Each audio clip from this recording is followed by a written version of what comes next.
How do you write Star Wars music without writing Star Wars music? Yeah.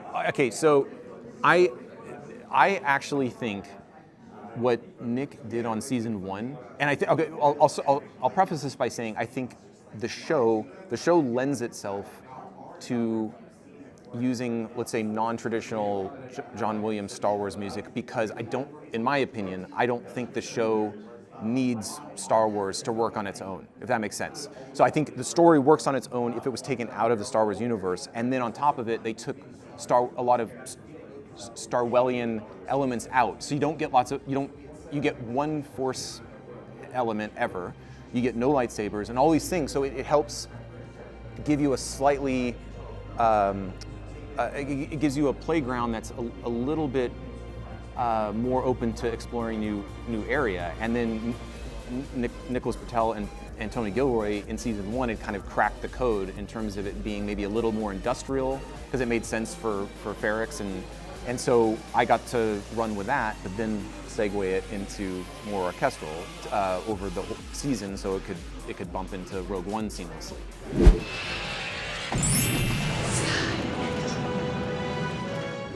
I'd love to take massive credit for it, but I think what they did in season 1 helped crack that code, and it showed what's possible, that we can hypothetically move away from John Williams' Star Wars without the world collapsing, and I think they did a really good job at proving that. And then obviously Mandalorian does it, and I mean all of these different shows now.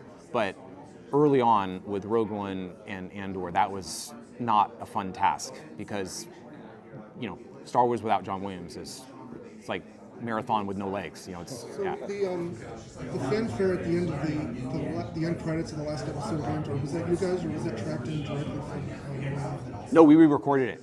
So it's Williams, like basically the throne room suite that was then re-recorded with the R-size group and re-orchestrated to rearrange to fit with our group, and it was cool because a lot of the London musicians that played on our score, like obviously they played on John Williams stuff, or they got into playing their instrument because of John Williams in the first place. So the day we recorded that, I go out and the percussionist is like, "Come here," and he points to a snare drum, and he's like, "You see this snare drum?" And I said, "Yeah," and he goes, "Snare drum was played on the original A New Hope score in '77." I was like, "Wait, what do you mean, like this type of snare drum?" He's like, "No, this snare drum." And so we had that like during that, and so he's at a certain point he's like, "Dude, can you back away from the snare drum?" Like, as I was geeking out over it, he was like, "Oh." But it was so cool. But one of the things you don't want to have happen, I realized, is record one of your pieces of music after you record a John Williams piece of music, because that's like coming on after the Rolling Stones. You're like, oh, like it's the last thing you wanted to be doing. So the orchestra's just on their seats playing it like crazy, and then they're like, great, everyone claps, and I was like, all right, here we go. Let's do 2 and 1, Brandon Q. Oh, all right, and then they, but it was very, very wonderful time. Where did the idea to add that come from? Music editor. So John Fink, you're talking about using that piece? Yeah. Yeah. So John Finkley, the music editor, he just to do it in general. That was 100% from his idea. He's like, what do you think about putting the end credit throne room in the end credits to help kind of additionally bridge into Rogue One? And I said, and Tony Gilroy's not. Generally, he wants to stay away from John Williams themes, like actively wants to. And so said, well, why don't we record it and try it? Let's not tell him, right? Let's just record it and see how he reacts. And he loved it. So we lucked out. Yeah. You nominated for an Emmy? For an Emmy? Yeah. Yeah. So how long will the competition be in September? Oh, it's a joke. Like every single person up there is like Severance is one of my favorite scores. I think Severance is like one of my favorite scores ever, and the main title is like an iconic, through the history of television is iconic. So I mean, you look at that and you look at who you're with, and the studio, I love like the stuff in the studio. So I mean, just lucky to be up there with those guys. I mean, it's and gals. I mean, it's amazing. It's That was just a perfect acceptance speech that you just gave right there. but it's true. I mean, I think at that point you're like even coming up to this panel, like I want half these people's autographs. Like these are guys that I listen to. I'm like, oh man, how did they do that? Or reasons, inspiration through film scoring, the world of film scoring. And so for me, I'm as much of a big fan of these guys as I am about as a colleague. So yeah. Well, you had a really specific challenge, and not only do you have the John Williams Star Wars, but then you're coming off of Rogue One, which has its sound, and then you're coming off of a season 1 of Andor. What is the personal and professional challenge of staying in line with all of that? You have all this weight, but then also creating something that is yours in your own stories. Right. Yeah, that's a good question. So I tried to think of it as putting my ego aside because I thought I've always liked musical continuity, and I always didn't like it when you could hear a different composer did the sequel to a movie. Like, oh, why didn't you use some of those themes, or why didn't or so my thought was I thought to myself, okay, I'm going to try to approach this so that 10 years from now, if someone watches the show, they can't tell that there was a handoff.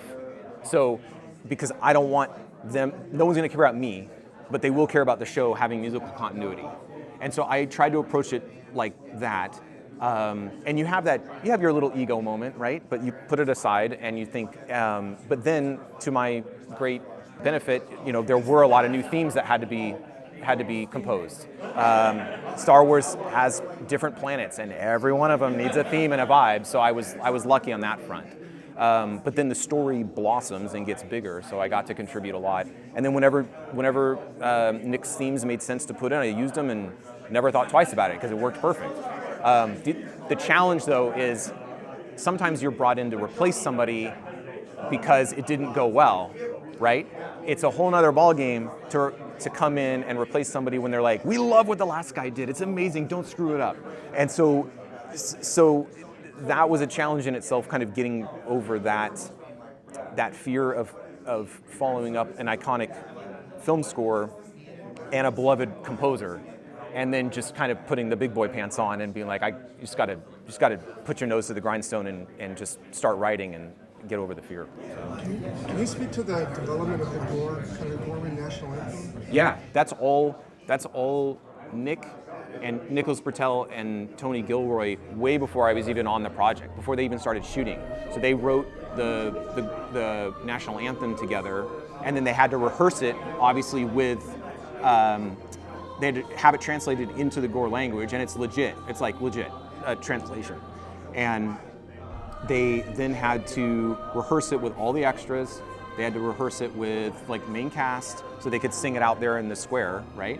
And then when I finally got on, I tried to use fragments of it here and there. Like you wouldn't recognize it, but those times where I'm using fragments of it, and then I did a whole rearrangement of it in the end credits of that 208 episode, where it's played almost like a lament. But that was 100% Tony and Nicholas Britell way before I was even on. Wow. There was one moment in the season 2 that's about the Force healer. Yeah. Is that that's the only Force moment? Did you do anything special for that? Okay, so we had a debate, should we bring in the Force theme or not? And normally I would have been a big proponent of bringing in the Force theme, but we talked about it and said, and Tony Gilroy agreed, was this moment is not about the Force, it's about Bix learning about Cassian's journey. And so it was like, it's going to actually pull away from that. So it'll wind up being an Easter egg that takes you a bit out of it, so we decided not to do it. But the elements that are brought in there musically come back at the end because they deal with Bix and Cassian. So. Yeah. Well, I was wondering, because you did a lot of co-composing with Marco Beltrami on many projects. So how do you divide that workload? Is there something you excel at versus him? A lot of times it's based on how based on if we come into it together, like as co-composers, then it's kind of based on we'll mine for ideas early on and have early recording sessions together, come up with thematic material. Sometimes he'll do one like, hey, let's use your theme for this, but then my theme for this. So some of it's done independently, but then we're sharing sounds all the time and we're sharing ideas all the time. But then there's other times where I'll help him out on a project that's definitely his project, and I'm like using his thematic material and just helping him out on a few cues depending on how busy he gets. So I would say it's very project based, needs of the project. So Okay, so you yeah, don't have any. but it's really fun because you like, I love co-composing with people because it's like you're, number one, you can each shoulder the stress, but number two is you got each other's backs if something happens. So like, hey, I have a family emergency or I have whatever I have to go deal with, can you, and you're always covered. And then on a musical standpoint, you're in a band. So it's like when you have a bad day, like I wrote crap today. It's like, don't worry, check this out. Like, oh, we're good, you know. So it's that feeling. So, yeah. Do you do a lot of the bouncing back and forth?